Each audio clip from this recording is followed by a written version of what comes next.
You know a Minecraft mod is good when you can do this.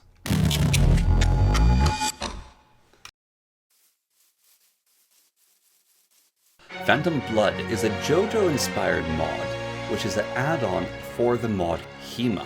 Haema is a vampire Minecraft mod for Fabric Edition. We are using Minecraft version 1.16.5. Now, I've covered Haema before, via link to that there, but this add-on takes it to a whole different level, throwing out classical vampires and dropping you straight into JoJo's Bizarre Adventure, which is brilliant. Currently we have the world stand activated, but we'll just stop him popping off with those flying fists. But just the satisfaction you get from activating the world and it actually working, it is one of the best mods I have ever seen, actually, just how well it's implemented. You may just think, oh, everything stops moving. It is so much more than that. But let's cover the mod more broadly before we get more specifically into it, although getting into specifics will also be quite exciting. So as I said from the beginning, this mod is an add-on for the mod Haema. Haema is a vampire mod in Minecraft, the name probably based off hemoglobin, which is another way for talking about blood, and Haema itself was already a little bit inspired by JoJo, just a little bit, but this add-on of Phantom Blood takes it to a whole new level. But we're going to put all that vampire stuff to a side for now and focus on the more interesting subject matter of stands. Then we'll get back to the vampire stuff in this magic book later on. Now, to get started with the stands, we have to find the arrowhead, reference to the anime manga. Finding it is easier said than done, though. It can only be found in desert structures. However, I've gone to a lot of desert structures, as you can see one over here, and every single one of them has not had an arrowhead in it. They've had the stone masks in them, but none of them have had an arrowhead in it. So at the current moment, I feel like the only way to find the arrow is actually to cheat it in. Now, either way, if you cheat it in or happen to find it, to use the arrowhead, you right-click with it. However, that will kill you instantly. It deals your max hardened damage. So you have to overcome this, either using a totem that undying in your offhand and use the arrowhead.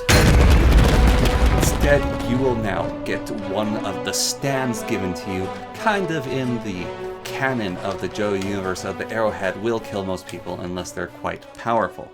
Now, it's not exactly that you need the Totem of Undying to survive, you just need more hearts than the normal amount. So if you have extra absorption by about 3, that's enough for you to survive. Now, what do the stands do? Well, you saw earlier the one stand could stop time. They also all have the ability to muda muda muda muda muda, which is pretty exciting.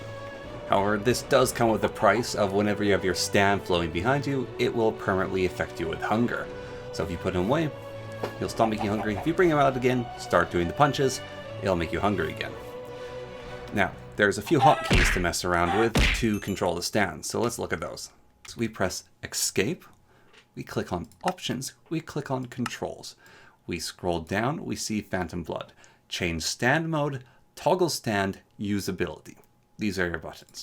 Now, only 2 of the stands actually have abilities that can be activated by the O button, and that would be the World and Star Platinum. Crazy Diamond and Killer Queen work a little bit differently, but we'll get into that. If you happen to be killed, you also lose your stand, so you no longer have access to it. So the stands are kind of hardcore, but this is a way to switch your stands in and out by dying. Now let's talk about the stands a little bit in general.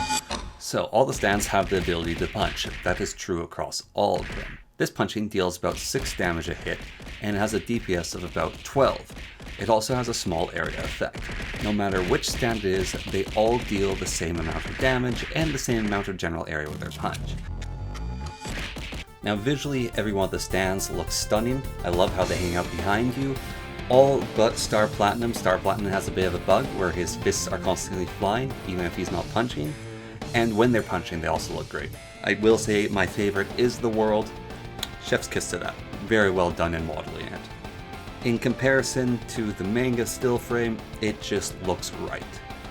Now, Crazy Diamond actually has no power.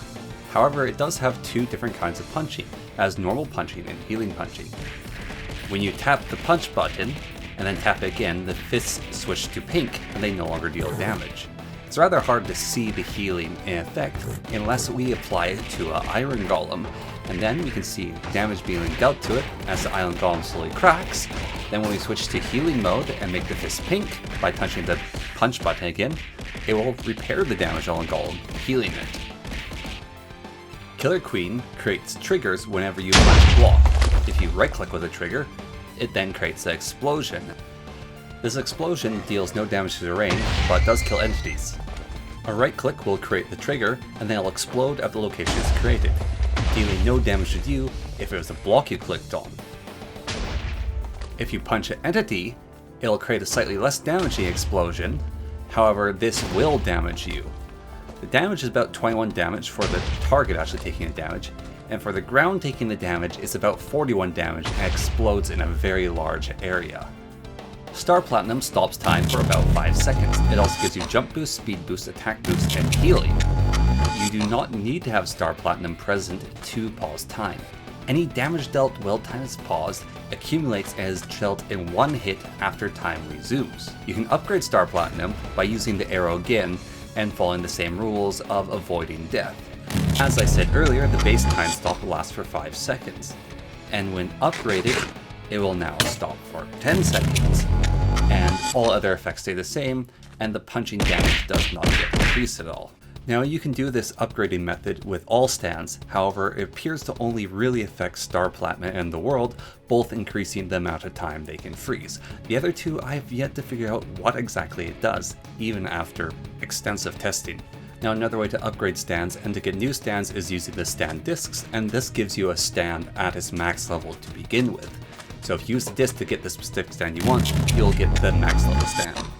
Now one of my favorite things you can do with the time stop is to use your range weapons, because it sort of does this bullet timey thing. It's not exactly bullet time, but bullets freeze in the air, then when the time reactivates, all of them fly at once. Now ignoring the time stop here, I kind of wish that the fists of the stands also broke terrain. That would make them a lot more powerful, but I feel like it would kind of be appropriate. Now the World is my favorite stand from this mod. However, is actually weaker than Star Platinum. It has the exact same 5-second time stop, then when upgraded, it stops time for 10 seconds. It looks great, however, the bonuses it gives you while time is stopped is only jump boost, speed, strength, and regeneration at their most base form, instead of being an upgraded form. Now that being said, if you happen to have a mod that gives you throwing knives, you can recreate some scenes with the World and feel like you're Dio. Just a little bit. And sweet. Well, actually Minecraft's damage doesn't quite work like that because when something takes damage it gets immunity from range attacks, but whatever. Now the next thing you're going to say is, does this work in multiplayer? And the answer is yes. Yes it does. Now it's actually really hard to show that you've been paralyzed, but I can't move, I can only rotate my perspective. Now, he can move as much as he wants, and he can hit me, it's not going to deal damage yet. He can break blocks underneath me. I'm only going to fall when time restarts, and there we go. Everything happens at once. Now if he does it far enough away, it's a little bit buggy. See, the time effect happens, but I can still interact with the World, and if he does it when I'm really far away, then it crashes the game. However, it still works multiplayer, which is very cool.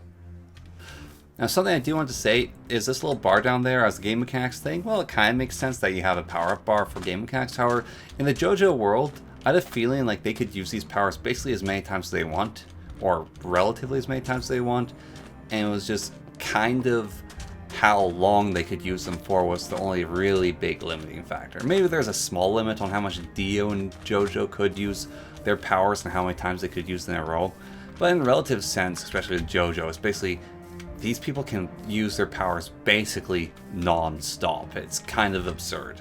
But anyways, now that we've covered the stands and fully looked at them, let's look at the little bit of vampires add-ons that this mod, Phantom Blood, adds. So one of the things it adds is nice vampire outfits. There's a small problem with them, however, which is they don't exactly look right on you. Now, I tried multiple times to fix it, reinstalled a bunch of stuff, it just never worked. The inventory sprites look nice anyways, so at least there's that to it. Now there's also the red sunstone thing. That doesn't do anything yet. There's coffins. You can sleep in coffins. For vampires, they make them sleep through the day. For normal players, it makes you sleep through the night. And of course there's the stone mask, which you can find at the temples. You put the stone mask on, and it kind of messes up texture-wise, but yeah, it could be worked on. Looks good when it's in your hand. Anyways, you get a villager down, and you stab them with a knife, and you... And you forget that sunlight disintegrates vampires. Right. But yes, it turns you into a vampire, and you have the blood-soaked mask on your face, which is a way to reject your humanity. And then you go full vampire mode, and then see the Haema mod for more stuff on that. Also, if you're a vampire, you can use the arrow, and it won't kill you. It'll drop your health, but the arrow won't kill you. So you can use the arrow for free as a vampire. Of course, if you're going to be a vampire, then, well, you're going to need the world, because that's what all proper vampires have. That is the Phantom Blood mod. I hope you enjoyed it. Just doing this little quick interim in between my next big video I'm working on. Putting a lot of work into it, and I realized it won't be out in an amount of time I would be happy with. So you're going to get this JoJo reference. So enjoy. Okay, thank you very much for watching. Until next time, goodbye. Ba ba ba ba ba ba ba ba ba.